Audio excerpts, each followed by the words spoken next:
Kaya magandang umaga po sa bawat isa. Tunay nga pong napakabuti ng Panginoon. Una, maganda ang panahon. At ang isa pa'y narito kayo upang tayo ay maghuri, magpasalamat sa Diyos.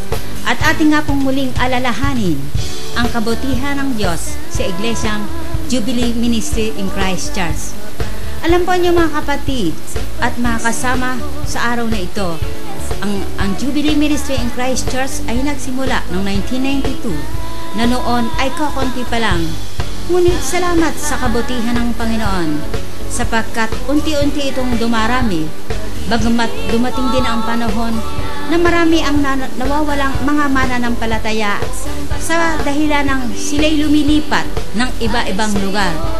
Ngunit hindi ito naging dahilan upang ang pananampalataya sa Panginoon ay maputol, kundi bagkos ay nagpatuloy ang mga natitirang mananampalataya hanggang sa muli unti-unti na namang tumarami at talagang kaibuti ng Panginoon at hindi niya hinayaang ang iglesyang ito ay mawasak o mawala ang kanyang mga tinawag sapagkat kaming mga naririto ang siyang itinira at ipinagkaloob din ng Panginoon na kami dumami.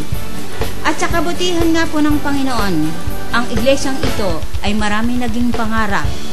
Una at higit sa lahat, nangaarap na magkaroon ng sariling lupa at simbahan at sa tulong at biyaya ng Diyos na ating manlilikha, ang lahat na ito ay nagkaroon ng katuparan.